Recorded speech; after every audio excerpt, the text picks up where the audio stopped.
Gloria al Señor. Que Dios les bendiga a todos. Gracias por estar con nosotros esta mañana. Vamos a ir al Evangelio de Marcos, capítulo número 5, y vamos a buscar el versículo número 21. Marcos 5, 21. Muy bien. Vamos a leer esos versículos de la palabra del Señor. Bienvenidos a la casa de Dios. Gracias por estar con nosotros un día domingo más. Vamos a leer el versículo 21 en adelante. Vamos a hablar el título del mensaje se llama ¿Quién quitará mi vergüenza? ¿Quién quitará mi vergüenza? Vamos a leer el verso número 21. La palabra del Señor dice así: pasando otra vez Jesús en una barca a la otra orilla, se reunió alrededor de él una gran multitud, y él estaba junto al mar. Y vino uno de los principales de la sinagoga llamado Jairo, y luego que le vio se postró a sus pies y le rogaba mucho diciendo: mi hija está agonizando, ven y pon las manos sobre ella para que sea salva y vivirá. Te damos las gracias, Padre Celestial, por tu palabra. Oramos para que puedas ministrar nuestras vidas, nuestros corazones a través de tu precioso evangelio. Oramos, bendito Dios, para que esta palabra pueda darnos redención, alegría, gozo, pero sobre todo una restauración de nuestros sentimientos y de nuestras emociones. Te pedimos que hables a través de tu Espíritu Santo. En el nombre de Jesús. Amén y amén. Pueden tomar asiento, amados hermanos. Muy bien. El capítulo 5 del Evangelio de Marcos tiene la característica peculiar de poder hablarnos del poder de Jesús. El poder de Jesús, como muchos de ustedes lo saben, se manifestó en milagros. Pero los milagros que Jesús desarrolló fueron siempre en categorías. Les voy a dar ejemplos. Primero tenemos que Jesús tiene poder sobre las enfermedades. Después tenemos que Jesús tiene poder también para perdonar pecados. Cuando las personas lo buscaban, Jesús perdonaba sus pecados. Hubo un hombre que fue llevado por sus amigos y era paralítico. Y Jesús lo primero que hizo fue perdonar sus pecados. La tercera potestad más grande que Jesús tenía era el poder de la naturaleza. Es decir, que él podía ejecutar cualquier milagro sobre la naturaleza, de tal manera que él caminó sobre las aguas.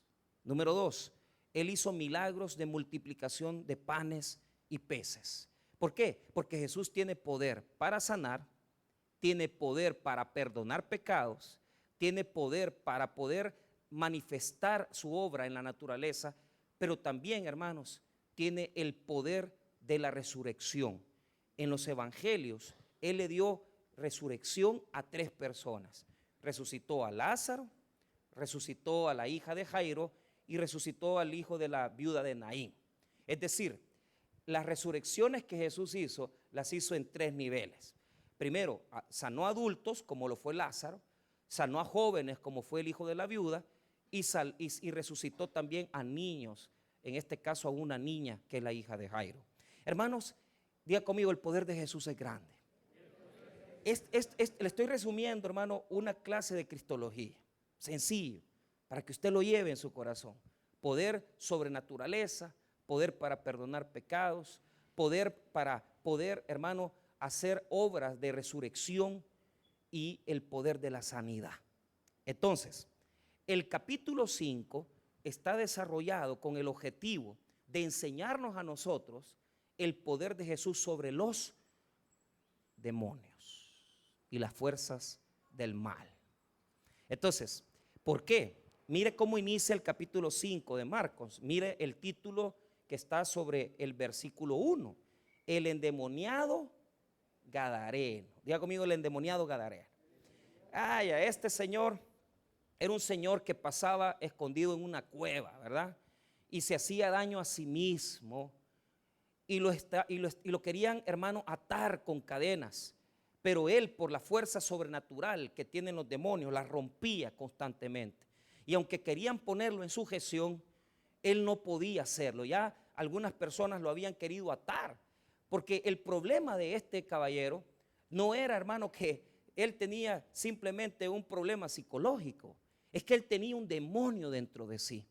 Y cuando le pregunta a Jesús cómo se llama esta presencia demoníaca, le dice, me llamo Legión. Quiere decir que dentro de él habitaban, hermano, miles de demonios. Esto es tremendo, hermano. ¿Se imagina una legión habitando, hermano, dentro de una persona endemoniada? Imagínese eso nos es fácil comprenderlo. Amén, hermanos. Amén, no nos es fácil, ¿verdad? Quizás no, ¿verdad? Pero mira, hay gente endemoniada, ¿verdad? Y casi no se le nota. Lo que pasa es que todo el día andan enojados, amargados. Entonces, esa gente, pues sí, no es que le va a dar vuelta a la cabeza o se van a tirar al suelo, pero es que ahí vemos personas que la fuerza del mal nos domina. Amén. Ok, pero ¿cuál es la diferencia? Note esto. Cuando comienza el relato en el verso 21, aparentemente se terminó ya lo del endemoniado gadareno. ¿Por qué? Porque Jesús liberó al endemoniado gadareno. Y uno puede pensar o creer que hasta ahí llegamos con los demonios. Es decir, ya sabe, ya Jesús tiene el poder, ¿verdad?, de sanar, tiene el poder de poder liberar a los endemoniados. Él tiene poder sobre los demonios, eso me queda claro, hasta que termine el verso 20. Y usted puede pasar al 21, que ya nos relata la historia de una mujer con un flujo de sangre y una niña que está a punto de morir. Usted puede tener la percepción que ya terminó de hablar de demonios, pero yo quiero decirles algo, hermano. El versículo 21 hasta el 43 nos sigue hablando de demonios, pero de otra forma, de otra manera. ¿De qué manera, pastor? Fíjese, hermano, que hay cosas que el enemigo domina en la sociedad y que a veces, hermano, no son personas poseídas o endemoniadas, sino que Dios, hermano, por la misma autoridad que se le ha delegado a Satanás, Satanás domina sociedades. Por ejemplo, usted no va a llegar a un país musulmán y va a permitir que una mujer ande semidesnuda. Inmediatamente, hermano, una mujer en los países musulmanes que descubre más de su rostro puede ser apresada y asesinada por eso. Hay mujeres que han sido desfiguradas en las culturas musulmanas, de los musulmanes. ¿Por qué? Porque hay sociedades en donde el poder del enemigo se manifiesta más en el hombre. Y les voy a explicar algo. Si hay una manera en que usted puede ver cómo en nuestra sociedad, la pregunta que voy a hacer es, ¿por qué no hay tanto endemoniado? Diga conmigo, porque no se necesita. Pero dígalo bien, porque no se necesita. Si hay hombres que le pegan a las mujeres, ¿para qué vamos a tener más endemoniados que eso? ¿Ah? Si hay hombres que no le pagan, hermano, la cuota alimenticia a sus hijos, ¿para qué vamos a tener gente endemoniada? Suficiente hombre endemoniado hay. Tanto hombre que no está en sus cabales, que asesinan mujeres, que violan mujeres. Hermano, estamos en una sociedad donde la presencia del mal está inundando a los varones. ¿En qué sentido? Los varones discriminan mujeres, humillan mujeres, maltratan mujeres, abandonan mujeres, explotan a las mujeres sexualmente. A mí nunca se me va a olvidar una noticia. Yo estaba viviendo en Usulután y estábamos en el cuarto viendo las noticias de TVO y el canal de don Will Salgado. Y en ese momento sacaron una noticia que se dio en Gotera.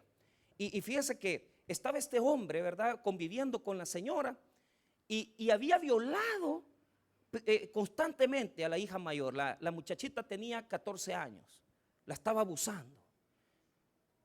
Ya tenía probablemente un tiempo, fue un caso muy sonado, porque me acuerdo bien, porque leí la noticia también en el periódico. Había abusado de su hijastra mayor aproximadamente 1 año y medio. Pero fíjese cómo es la cosa. Este hombre machista, empedernido, además de querer tener relaciones con su hijastra mayor, quiso violar a la hija menor. Y la niña menor tenía 10 años. Pero la niña menor, hermano, fue más, quizás por su misma cuestión de ser pequeñita y todavía fue a hablar rapidito con la abuela. le persistió diciéndole, mire abuela, fíjese que el fulano de tal entra al cuarto, hace esto con la niña y él quiso tocarme a mí. O sea, ya quería violar a las dos. ¿Y sabe cuál fue el problema más grave? Que cuando yo vi la noticia, era el momento en que lo capturaban a él. ¿Y sabe quién estaba llorando por él? ¿Sabe quién estaba derramando lágrimas por él? La mujer. La mujer que le estaba dando sus 2 hijas para que las abusara. ¿Sabe por qué estaba llorando? Porque en muchas sociedades, en muchas partes de nuestro país, las mujeres soportan a los hombres no porque los aman, sino que porque les proveen dinero. Y hay muchos hogares aquí donde porque el hombre da, ellas aguantan carga. Ellas aguantan esa circunstancia, no porque lo quieran, sino que porque la señora no tiene cómo mantenerse, cómo sostenerse. En nuestras comunidades tenemos casos donde el hombre era el que trabajaba. Pero ahora que yo hablo, mire, y estoy orando porque yo digo, ¿cómo les podemos ayudar a estas hermanas? No tienen trabajo. Y me dice una de estas hermanas que le apreciamos mucho aquí en la iglesia, yo le digo, mire hermana, yo sé que no puede llegar. Sí, mire, me dice, fíjese que desde que capturaron a mi esposo, a mí me toca, o sea, deja a los niños, el mayorcito cuidando al menor, los deja solos. Y ella se va a planchar, a lavar. ¿Y quién le ayuda pues? Si el hombre quedó preso. ¿Y cuánto tiempo va a pasar esa circunstancia así? Entonces, lo que nos presenta este texto, diga conmigo, son 2 hombres que a través de la religión, fíjese bien, hombres que a través de la religión van a oprimir, van a reprimir a las mujeres. En el caso de la mujer de flujo de sangre, es toda una sociedad la que la discrimina. En el caso de la niña, es su papá el religioso que la va a humillar, que la va a reprimir. Porque un hombre de religión judía, oiga bien hermano, para comenzar los hombres de la religión, el dueño, el administrador de la sinagoga, ellos no tenían valor por las mujeres. Es decir, en la sociedad judía, cuando nacía una niña, no daba alegría que nacer una niña. No les daba alegría. Número 2, las abandonaban. Número 3, las vendían, hermano, para que desde los 13 años, imagina usted, hermano, una niña de 13 años ya casada, hermanos. ¿Se imaginan eso? Ya a los 13 años, esa niña ya no iba a estar en la casa.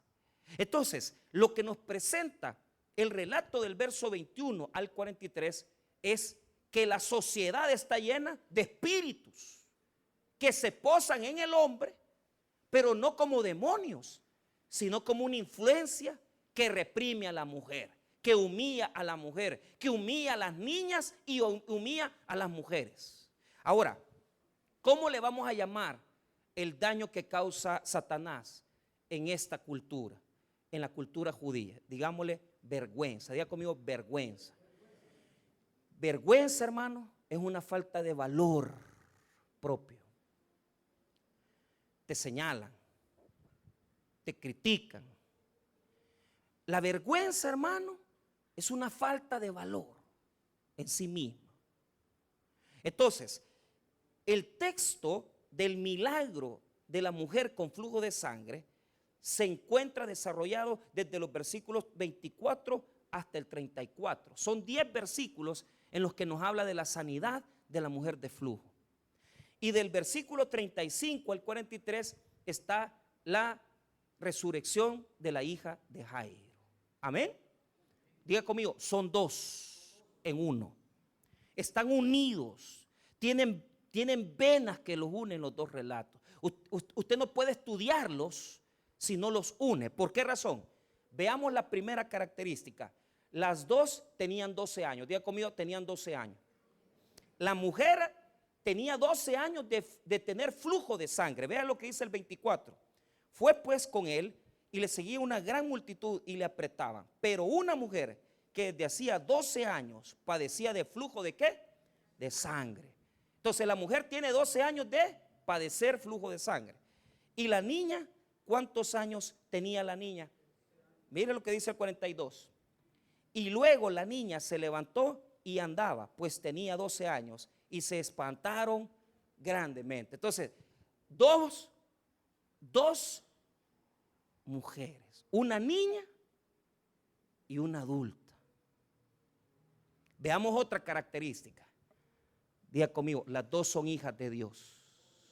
Mire cómo le dice a la mujer de flujo de sangre cuando la sana, en el verso 34. Y él le dijo: hija, tu fe te ha hecho salva, ve en paz y queda sana de tu azote. Hija, le dice. ¿Cómo le dice? Hija. Y mire cómo le dice, con H mayúscula, hija, le dice. ¿Por qué? Porque en la sociedad judía las mujeres no eran consideradas hijas de Dios, solo los hombres. Qué terrible, ¿verdad? Ahora, mire la niña, dice también que es una hija. ¿Por qué? Mire el 35. Mientras él aún hablaba, vinieron de la casa del principal de la sinagoga diciendo: tu hija ha muerto, ¿para qué molesta más al maestro? Entonces, las 2 son hijas. Diga conmigo, las 2 son hijas de Dios.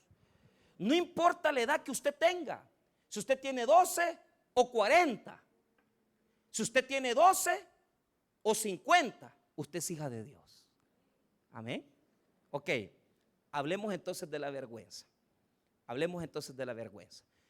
Esta mujer tenía un flujo y la religión judía prohibía que una mujer que pasara, hermano, de los días de flujo de sangre, siguiera conviviendo con su familia. Esta mujer tenía que abandonar sus hijos porque la categoría que recibía era, diga conmigo, inmunda. ¿Qué significa inmundicia en la mente de ellos? Que está sucia. No puede tocar a su marido porque tiene flujo. No puede tocar a sus hijos porque tiene flujo. No puede entrar al templo porque tiene flujo. Es una mujer inmunda.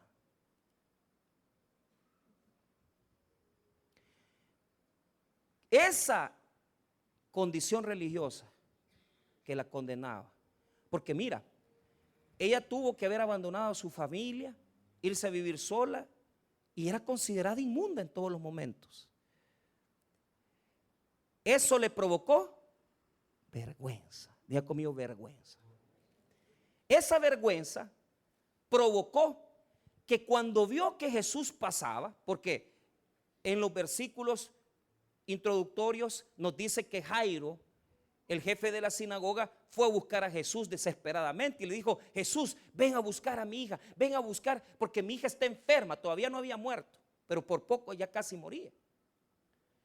Entonces, en lo que él iba, en lo que Jesús caminaba para donde estaba la hija de Jairo, vino esta mujer. Pero mire cómo la describe el relato. La describe como una mujer miedosa, temerosa, con vergüenza, venía escondiéndose, porque si la gente la veía y decía: ahí está la inmunda, inmediatamente la iban a castigar, probablemente hasta la mataban. ¿Cuántas mujeres se esconden por lo que han hecho, por su pasado? Vea lo que dice el versículo número 24.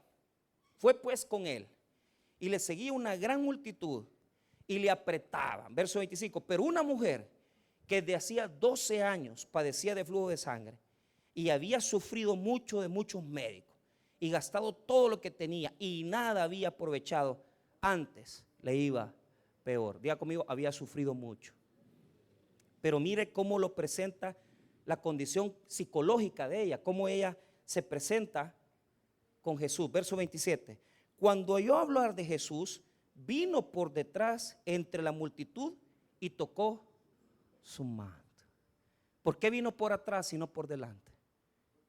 Le daba vergüenza. ¿Sabe cuántas mujeres andan buscando a Jesús de espaldas? Describamos la vergüenza. Característica número 1 de la vergüenza. La vergüenza es el recuerdo que tiene la gente de lo que yo fui. Imagínate qué descripción. La vergüenza es el recuerdo que tienen las personas en su mente de lo que yo fui. Usted sabe, hermano, cuánta gente habla mal de las mujeres. Y usted puede entrar en una iglesia y lamentablemente la gente no se acuerda más que solo de lo que usted ha hecho mal. Yo me acuerdo cuando estaba pastoreando en Usulután, porque yo le digo, hermanos, todos tenemos vergüenza. Y llega una familia de la iglesia, porque yo había tenido unos contratos con unos, nosotros hacíamos préstamos por antenas repetidoras. Entonces había un señor que nosotros le prestábamos dinero, prestábamos $8,000, les cobramos intereses y cuando ya salía ese dinero nosotros lo cobrábamos y de ese dinero cobrábamos los intereses y le devolvíamos a él lo que nos había prestado, ¿verdad? Pero ese señor quedó muy dolido conmigo, porque muchas veces tuve que cobrarle y tuve que decirle, mire, don Alejandro, pague, hombre, usted. Y yo todavía, ¿verdad? Yo sé que yo no era, en esa época no era muy prudente. Entonces, este señor conocía a los hermanos que se congregaban conmigo. Cuando él, mañana vamos a ir a la iglesia, dijeron ellos en la familia. ¿Y a dónde están congregando? Ahí en el tabernáculo. Le dijo él, ese es pastor que está ahí, ese ni es pastor, le dijo. Si ese es un gran sinvergüenza, ladrón. Y me comenzó a tratar a mí usted. El ungido de Dios, yo, imagínese. El santo, Claro, hermano, si la gente no tiene el recuerdo de lo que fuimos, más si usted le robó el marido a alguien.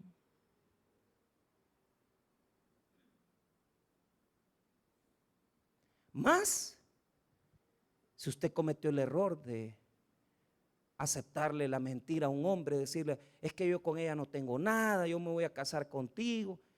¿Cuántas hermanas han vivido así, engañadas 2, 3 años? Y después cuando ya llegan a entender que ese hombre no va a dejar a la esposa, pero ya llega usted a un entendimiento, pero como usted se acostumbra, entonces le recibe la ayuda al hombre, usted le cocina, hace eso, pero usted sabe en el fondo de su corazón que usted está viviendo una mentira. Como la esposa, como los hijos, tu propia familia que sabe que estás manteniendo una relación ilícita con alguien, ¿cómo se le va a olvidar? Si mire, si esta está conviviendo con fulano, si ella es, ¿verdad?, la pareja de este hermano, de esta persona. Así somos. Y eso se mete dentro de la gente bien fácil, hermano. ¿Sabe por qué? Diga conmigo, la gente no olvida. Y nos pasa recordando lo que fuimos. Por eso esa mujer vivía escondida y buscaba a Jesús de espalda. No lo podía ver de frente por la vergüenza. La vergüenza es el recuerdo que tiene la gente de lo que fui. Amén. Segundo, la vergüenza es la culpa que yo siento por lo que yo hice. Recordamos lo que hicimos, lo tenemos presente. ¿Y sabe qué? Cuando nos pasa algo malo, decimos, esto me pasó por lo que anduve haciendo, me lo merezco. ¿Cuántas veces usted misma o usted mismo ha dicho, esto me lo merezco, es que yo he sido así? Si es que yo le mentí a fulano, hice llorar a mis hijos. ¿Y qué querías, pues? Entonces de repente te meten al hospital, te meten a esto. Mire, fuimos a dejar con el pastor Rolando esta semana las Bartolinas, ¿cómo se llama? Un pequeño refrigerio. El pastor Samuel siempre nos ha ayudado con eso, el capellán. Entonces, pero yo me pongo a pensar, ¿verdad? Imagínese, hermano, imagínese lo que es estar ahí metido. Saber que esa mancha va a quedar en tu récord toda tu vida. Vas a querer ir a sacar visa, no vas a poder. Vas a querer tener familia, un trabajo, te van a condenar. ¿Por qué? Porque aunque muchas veces nosotros ya nos perdonamos, la gente no nos perdona, la sociedad no nos perdona. ¿Cuántos aquí ya se perdonaron? Y usted dice, pastor, fíjese que yo culpa no siento. Sí, pero cada vez que se puede, te recuerdan lo que fuiste. Y sientes vergüenza. Otros no se sienten perdonados por Dios, porque dicen, es que yo hice cosas muy malas, pastor. Aquí han habido personas que me han dicho, es que yo hice cosas tan oscuras que no son dignas de mencionarse. Está bien. Vergüenza entonces es el recuerdo de lo que hicimos en la mente de los otros. Vergüenza es sentir culpa en mi corazón. Entonces diga conmigo, no merecemos. O sea, hay un sentimiento de que no me merezco tener un buen esposo, no me merezco tener una casa, no me merezco tener hijos. ¿Por qué? Porque la gente te condena, tu conciencia te condena. Pero hay otro problema. Sientes que no vales, como la sociedad te acusa. Entonces, ese valor poquito que sentimos nos hace tomar decisiones absurdas. Entonces, ¿cuál es el pensamiento que tienen muchas personas? Las jovencitas tuvieron ya relaciones sexuales a los 15 años. Se acostaron con un hombre. Cortan con él, ya tienen 19, consiguen otro novio, se acuestan con el otro novio. ¿Por qué? Porque sienten que no tienen el mismo valor. ¿Cuánta mujer que ya tiene un hijo se siente menospreciada? Y mire, de repente viene un fulano y le dice, mire, no se preocupe, yo le voy a querer sus hijos. Mentira, no le va a querer sus hijos. Ese dicho de que si quiere la gallina, quiere los pollitos, es pura mentira. Los hombres somos sinvergüenzas. Y lo que queremos es acostarnos con ellas. Y los hombres sabemos que una mujer con hijos es más fácil. Y usted que siente que no vale, vuelve a cometer el mismo error. Y usted dice, ¿y por qué se repite esta situación en mi vida? Te voy a dar la respuesta. La respuesta del por qué se repite eso en tu vida es porque vos lo permitís, porque no te amás, porque no te valorás, porque no te querés. Le hablo a todas las jovencitas de esta iglesia.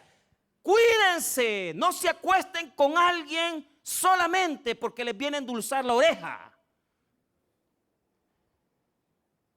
Yo me acosté ya con varias personas. Deténgase. Y ustedes, hermanos, varones, jovencitos, dejen de andar buscando mujeres en la iglesia.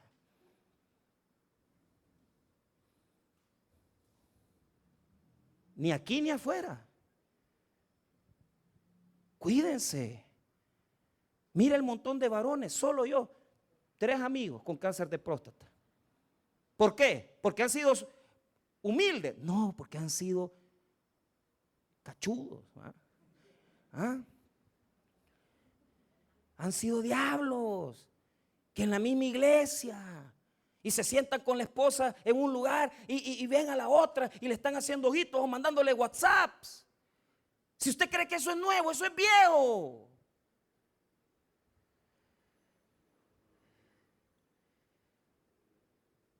Usted tiene que tomar una decisión. Diga conmigo una decisión. O sigue ahí, tirado con ese poco valor que usted mismo se pone, porque es más fácil seguirse acostando con más personas. Es más fácil seguir dando hijos, ¿verdad? Dice, mire, se mete con un varón, se hace cargo de los 2 hipotes. Lo deja y ya consigue otro y se hace cargo y este le embaraza y a otros 3 hijos. Hermana, ¿quién le ha criado a sus hijos? Su mamá. ¿Por qué? Porque el diablo le ha dicho que usted no vale. Porque el diablo le ha dicho que usted no está perdonada. Pero aquí viene lo precioso. ¿Por qué vas a ver de espaldas a Jesús si lo puedes ver de frente? No nos escondamos, vayamos donde Cristo, vayamos cara a cara y recordemos esas palabras de David cuando pecó y se metió con Betsabé. Ese salmo es el más precioso que nos habla del perdón. ¿Cuál es, hermano, el salmo? Excelente. ¿El salmo cuál? ¿Les queda claro que es el salmo 51? Ok, el salmo del perdón. ¿Qué dice el salmo del perdón? No lo busque. Ten piedad de mí, oh Dios, conforme a tus piedades, conforme a tu misericordia, borra mis rebeliones. Oiga, conforme a tu misericordia, borra mis rebeliones. Deja de andar caminando de escondidas. Deja de ocultar tu pasado. Deja de ocultar lo que fuiste. Ve a Cristo, velo cara a cara. Pídele perdón porque Él tiene misericordia para tu vida. Él te puede dar el perdón de tus pecados. No necesitas andar de escondidas.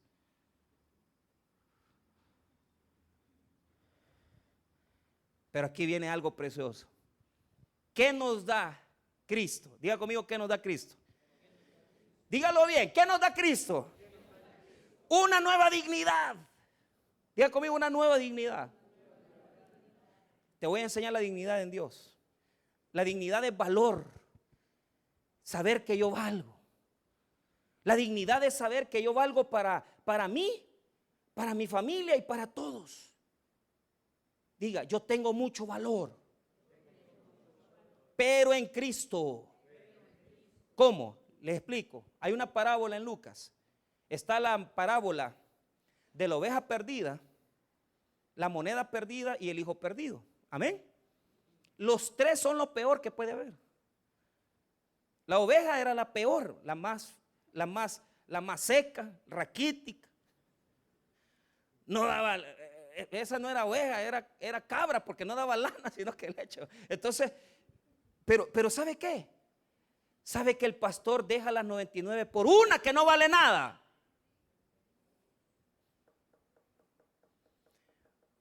Usted sabe que el padre espera al hijo, aunque el hijo lo ofendió a él, y lo espera todos los días. Y quiere que le hable de la moneda. La mujer la busca. Esa moneda para todos no vale nada. Para el diablo vale algo. Porque una moneda en las manos del diablo, un hombre, una mujer en las manos del diablo, se vuelve su representante. Y por eso hay hombres y mujeres que están en las manos de Satanás y que le hacen tanto daño a las personas, dañan familia, hogares. Pero ¿sabe qué nos dice esa parábola? Que la mujer buscó y buscó desesperadamente con una lámpara hasta que halló la moneda. Y cuando halló la moneda, hizo una gran fiesta. Diga conmigo, hizo una gran fiesta. ¿Por qué? Mire, yo tengo cosas que para muchos no pueden valer. Por ejemplo, yo tengo mi carrito ahí, un blanquito que yo tengo. Ese carro no lo voy a vender. Y mi papá lo sabe, porque fue de mi papá. Para usted puede valer 4,000 pesos. Para mí, no tiene precio. Porque mi papá me lo ha dado. ¿Sabe qué? Esta sociedad nos mide por apellido, nombre, dinero, profesión. Y le pone el valor dependiendo del título que usted tenga. Pero ¿sabe qué? Jesús no es así. En las manos de Jesús todos valemos la sangre de Cristo Jesús. Somos valiosos. Somos grandes. Esa es la nueva dignidad. Porque antes en las manos del diablo no valíamos nada. Pero en las manos de Cristo valemos toda la sangre de Cristo. Por eso, hermano, es necesario ser avergonzados. Por eso es necesario tener un mal pasado, para que valoremos lo que Jesús nos ha dado. Mire, eso nos permite, diga conmigo, tengo una gran confianza. ¿Por qué? Porque yo no valgo por lo que soy. Valgo por lo que hay en mí. ¿Y qué hay en mí? La salvación del Hijo de Dios, Jesucristo. Y a mí nadie me va a achicar. A mí nadie me va a ver de menos. A mí nadie me va a venir a cobrar. Como no me va a venir a cobrar, pero no me voy a dejar. ¿Sabe por qué? Porque tengo ratos que entendía que Jesús ya me perdonó. Y que no tengo por qué andar viendo para abajo, sino que tengo que ver cara a cara a Cristo. La mujer sabía que tocando a Jesús ella iba a sanar, porque en Cristo hay poder. Diga conmigo, en Cristo hay poder. Pero ahí le va a usted el valor nuevo que le va a dar Jesús. Dice que como sabía que él tenía poder en su cuerpo, dice, le voy a tocar por lo menos el borde del manto. Y dice el 28, mire lo que dice, porque decía, si tocare tan solamente su manto, seré salva. Entonces, solo el toque del manto. Pero el toque del manto te da la cura, la sanidad del cuerpo. Entonces, dice en el 29, y enseguida la fuente de su sangre se secó y sintió en el cuerpo que estaba sana de aquel. ¿Qué habrá sentido esa mujer? Yo me pregunto, una mujer que ha pasado 12 años sangrando, hubo una sanidad interior en ella. Del poder de Cristo se transmitió la fuerza de la sanidad en ella. Del poder de Cristo se transmitió la fuerza de la sanidad en ella. ¿Qué es eso, hermano? Voy a tocar a Jesús. ¿Cómo tocamos a Jesús? El evangelio es el que nos ha dado libertad. La palabra es la que nos purifica. Y la palabra es la que nos da un buen valor a nosotros, hermanos. Tocamos a Cristo a través de la predicación. Tocamos a Cristo a través de oír el mensaje del evangelio. Tocamos a Cristo cuando venimos al viernes de milagros a adorar a Dios. Tocamos a Cristo cuando nos levantamos el domingo apasionadamente y venimos corriendo a escuchar el mensaje de la palabra, porque somos personas que antes eran algo, pero hemos sido perdonados y ahora tenemos un valor en Cristo. Por eso le adoramos, le exaltamos, porque estamos agradecidos por lo que Él ha hecho por nosotros. Por eso no faltamos, por eso estamos. Porque sabemos que Jesús, el poder del evangelio, nos ha sanado adentro. Y mire qué poderoso. Jesús se da cuenta que ella lo tocó, pero viéndola cara a cara, hasta con miedo ella. Mire el versículo 33. Entonces la mujer, temiendo y temblando, sabiendo lo que en ella había sido hecho, vino y se postró delante de él y le dijo toda la verdad. ¿Por qué no le dice a Jesús toda la verdad? Háblele, dígale. Hay una mujer que me habló y me dijo, hace años, la hermana me dijo, pastor, yo estoy con este hombre, fíjese cómo fue, no porque estoy enamorada de él. Y entonces, ¿por qué vivís con él? Porque ha sido tan bueno conmigo, me recibió mis hijos, me mantiene. Y ¿sabe qué? Por muchos años ella vivió por el valor de ese hombre, porque ella convivía con él, porque él sabía que ella le daba valor, que él, como es un profesional, le da valor a ella. Pero la que es hija de Dios sabe que el valor que tiene no lo tiene por el marido que tiene ni los hijos que tiene. Lo tiene porque sabe que Jesús la ha hecho una princesa, una hija del Señor. Esa es tu dignidad, mira. No permitas que nadie te vea de menos, que los hombres te utilicen. No permitas que un hombre te margine, porque Cristo ya te sacó de la vergüenza. Soy hija de Dios. Diga conmigo, soy hija de Dios. Los varones no, por favor. ¿Y sabe qué? La vio cara a cara, hablaron frente a frente. Hable con él, dígale, Señor, yo a este hombre no lo aguanto. Ayúdame. Señor, esta enfermedad no la soporto. Ayúdame. Señor, dame libertad. Te necesito. ¿Y sabe qué bonito? Las palabras que Jesús le dice en el 34. Y él le dijo, hija, tu fe te ha hecho salva, ve en paz y queda sana de tu azote. La palabra sana, diga conmigo sana, es soso en griego. Soso en griego quiere decir, diga conmigo, sanidad total. Jesús la sanó de su cuerpo, del corazón, de sus emociones, de su espíritu. Jesús no solamente le curó el flujo, Jesús la hizo una mujer. La hizo mujer completa, sana. ¿Cuántas hermanas sufren? Están heridas y dañadas por dentro. Pues ahora, valórate, porque eres hija de Dios. Cierro. ¿Por qué está la niña ahí de 12 años?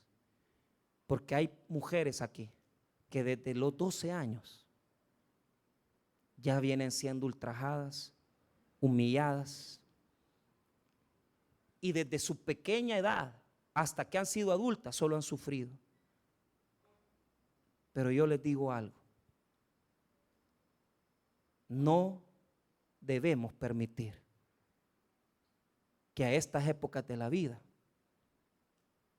nos dañen más. Detengámonos. ¿Dónde demuestro yo que Jesús ha quitado mi vergüenza? Que ya no volveré a ser lo que yo era antes. Que ya no voy a volver a repetir esos errores que me llevaron al fracaso. Y que cuando vuelva a estar enfrente de la misma puerta que me llevó a perderme, voy a cerrarla, porque mi decisión es caminar por la puerta de Cristo. Y no voy a volver a pasar. Me divorcié, me separé, me usaron, pero nunca más. Porque Cristo me ha sanado. Si te han hecho daño desde que eras una niña, que te tocó vivir sola, sin el apoyo de nadie, pero ¿quién te ha traído aquí? Solo Dios.